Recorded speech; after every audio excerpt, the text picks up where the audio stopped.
only is it appalling that he seduces this girl. How do you know he seduced her? Oh, Ruth, of course he seduced her, this famous older man. He totally took advantage of her youth and inexperience. Well, that's not being very fair to her, is it? She's a thinking, feeling young woman. Isn't it possible that they both fell in love? Woody's not in love with that girl. Listen to you. Not only is it appalling that he seduces her, but that he doesn't seem to find anything wrong with it. No moral dilemmas whatsoever. Did you see that in here? How could he possibly find no moral dilemmas whatsoever? Well, he wasn't looking for any, so he didn't find any. His girlfriend's daughter? Ex-girlfriend's daughter, adopted daughter. So what? He was still practically a father to her. Oh, not her father. It's not the same thing. Why isn't it? They were together for 12 years. Practically this girl's entire life. If not her father, then her father figure then. And what about the 25 other kids she's got? What about them? He's fucked up the whole family. He said he's never looked twice at the girl. If you believe that shit. Well, maybe it's true. Maybe she was there all along and he suddenly awakened one day to her irresistible charm. What, like Gigi? When something like this happens, it's hypnotic, it's magnetic, it's irresistible. There is no reason. Reason and morality have nothing to do with it. Particularly when the girl is as young, as naive, and impressionable as this Milai, or whatever her name is. The allure of a famous older man is an incredibly powerful thing. Well, that's very provocative of you, Ruth. Yeah, well, never mind you. Woody was supposed to be this great moralist, the conscience of our age. Oh, bullshit. Who says? A couple of critics? The guy makes a few clever movies and already he's the conscience of our age, honey. No one has to be the conscience of an age. That's a hell of a thing to have to live up to. I feel so betrayed. How were you betrayed? Lisa, I don't see it. The lines got blurred, that's all. You've mixed up the persona with the man. He's entitled to a private life, for God's sake. I don't care what he does in private. Hell, I don't give a shit about it. I don't want to know. Why are you defending him? I'm not defending him. Yes, you are, Ruth, and I'm finding it really irritating. I really am. I want to know why you're getting so worked up about this, huh? It's more than a movie star misbehaving, obviously.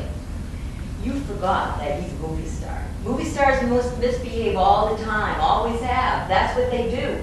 That's why we invented them, so they can act out for the rest of us. It's more than the behavior.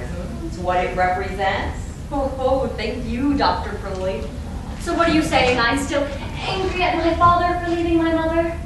Well, now that you mention it, darling. All right, so what if I am? I went over this all the other day with my shrink. A whole session on Woody, Mia, and Daddy Dearest. Can you imagine the therapeutic impact Woody's little indiscretion is having?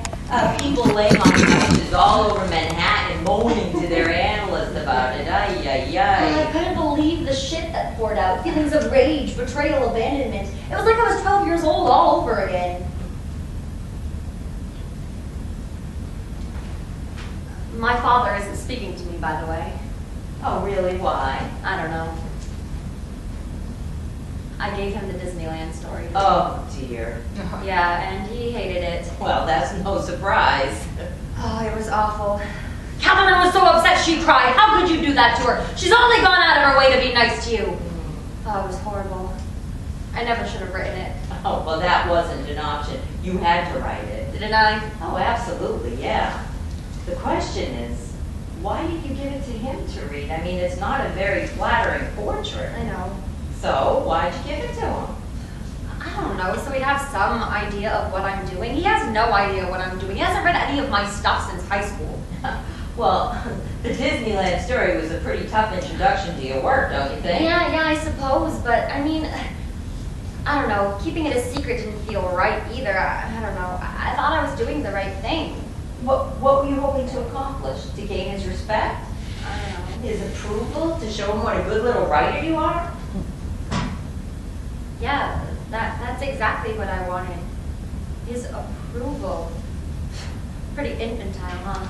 Well, then why did you give him this particular story to read? I mean, you could have given him one of the more benign stories you've written to read if you wanted him to read something. Yeah. But you chose to go right for the jugular. And I think that's very interesting. Look, if I'm gonna write what I know, it's inevitably gonna hurt some people's feelings. I mean, somebody's feelings are gonna get hurt. True, that's a risk you're just going to have to take. You can't censor your creative impulses because of the danger of hurting someone's feelings. Even if it's my father's? Even if it is. If you have a story to tell, tell it. Zero in and don't flinch, just do it. I guess what I want to know is why did you show him a story he never had to see? Well, actually, he would be seeing it. This was sort of a preemptive strike. Oh, It's being published. it is? Uh-huh. Well, how did that happen? I mean, I thought we'd already heard back from everyone we sent it out to. We did. I also sent it out to Grand Street. Grand Street? But I thought we decided not to send it to Grand Street. We did.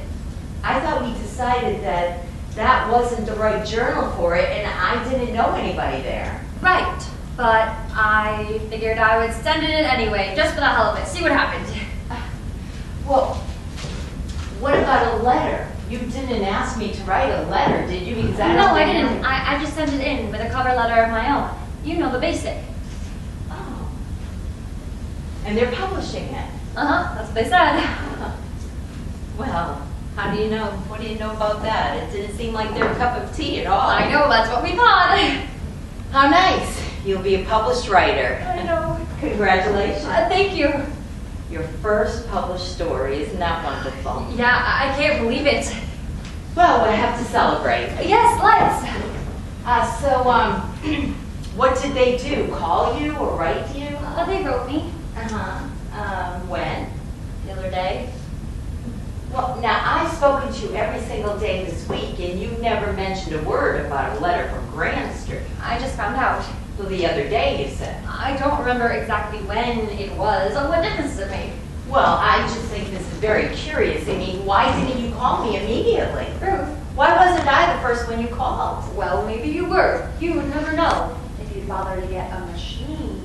Oh, so you're saying you did call me, or you might have called me, or? This is ridiculous. Well, I just think this is very curious, dear. I mean, the person most invested in your progress, and you wait till now to tell me in a most roundabout way, I might add. You're reading way too much significance into all this. Oh, am I? I'm telling you now. I told you today. I wanted to tell you face to face. But I thought you said you tried calling me. You're impossible. You know that? Did you?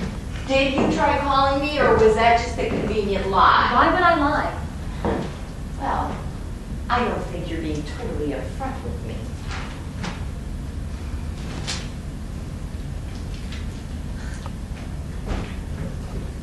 Ruth, what's the matter? You didn't think I could handle it? What? You were cushioning the blow? What blow? You thought I'd be threatened by your success? No, I mean, I felt a little funny having sent it in on my own and all.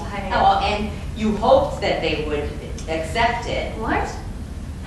Admit it.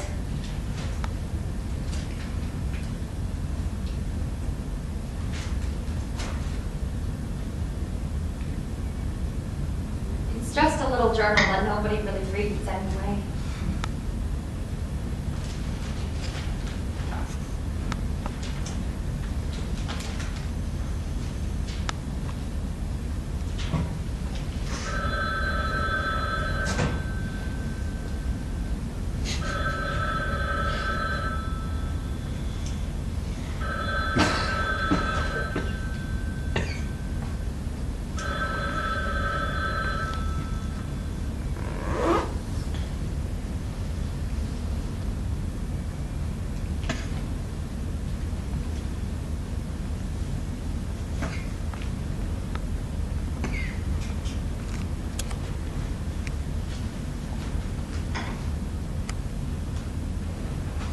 Ruth, tell me about Delmar Schwartz.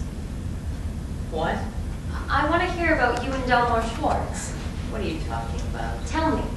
I don't know what you're talking about. He was your famous older man, wasn't he? Oh, for God's sake. Wasn't he rude? How did you get that? It didn't click until just now. Earlier when we were talking about Woody. That's ridiculous. I'm right, aren't I? I am, I can tell. Come on, Rude. What do you want from me? I want you to tell me. There's nothing to tell. Ruth. It's really none of your business, you know. Okay, if you don't want to tell me. I was just trying to get you to talk to me, but if you really don't want to tell me.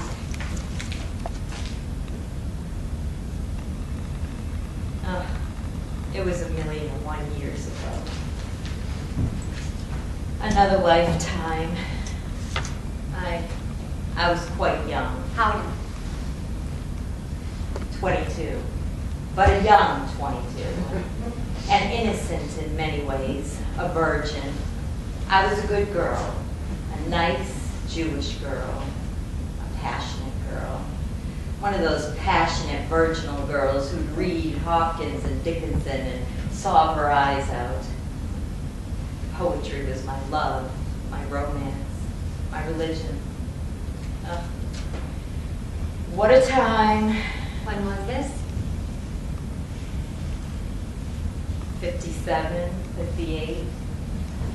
Oh, the city was teeming with beatnik poets and old lefties, smoky bars and late night sessions. Every once in a while you'd get a glimpse of a Ginsberg or a Berryman on the street or in a bookstore of, you know, the 8th Street, the Gotham of the Strand. And the rush of possibilities would intoxicate you, keep you plodding along for days and weeks until your next close encounter. I had just come to the city from Detroit to be a poet, of course. And I took an apartment, a tiny walk-up on Grove Street, above an Italian restaurant. The place smelled of garlic, always. Wow, it was marvelous.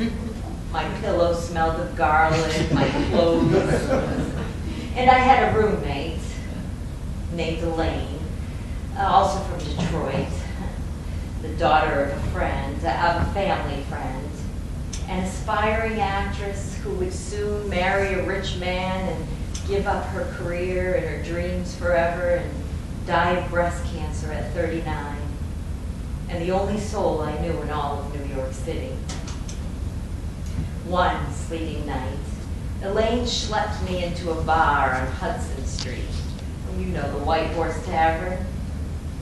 And there, sitting at a booth, his wide, handsome, moon face shining, his big voice booming for all to hear, whether they liked it or not. There, performing for the two pretty co-eds who sat at his table. There was the great poet, Delmore Schwartz, mad prophet, squandered genius, son of Europe, America, and Israel. Ruth, this is incredible. Elaine and I sat across the aisle, and he included us in his rant, I don't know, about DiMaggio one minute and Kierkegaard the next.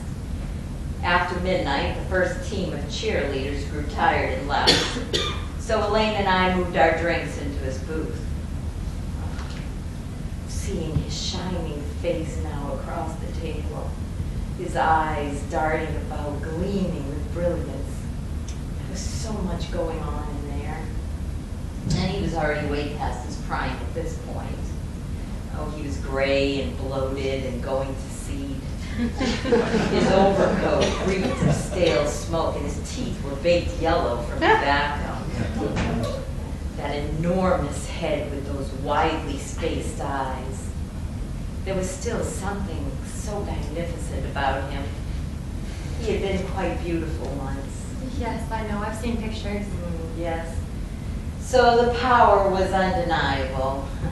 He was only 44, but there was something so ancient about him. Even then, even that first sleeting night, he seemed to. So yes, what sheltered Jewish girl from Detroit, what self-styled poet, what virgin would not have succumbed? And I was pretty then, too. Yes, I'm sure. You've seen pictures. Yes. Well, pretty enough, anyway. Shapely, anyhow. I look damn good in those tight co-ed Lana Turner sweaters. I was a good partner for a man like Delmore Schwartz. Being my father's daughter had provided me with years of experience. I was a good listener, but I also had a real mouth on me, which he pointed out frequently with pleasure. Oh, I tease him, provoke him, take outrageous positions just to get a rise out of him, which I always did. I stayed with that man for over a year, but he was descending rapidly by then. He was quite mad, you know. Oh, he had his moments, lucid, marvelous moments. But when they came, the rampages were fiercer and fiercer. His aura sustained me. I'd go into his awful rented rooms when he was out, you know, those sordid furnished rooms with a sink and a hot plate.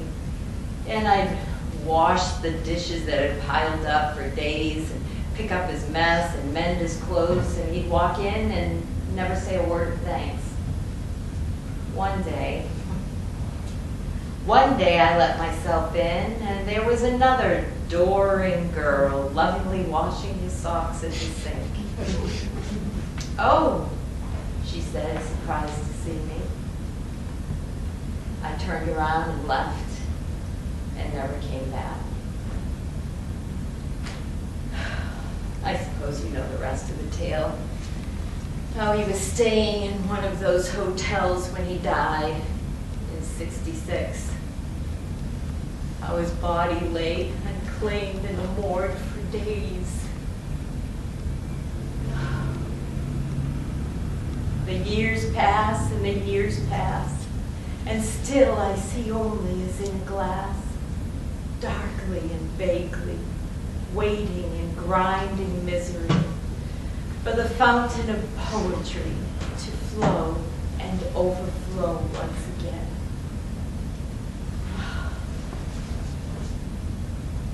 Wow.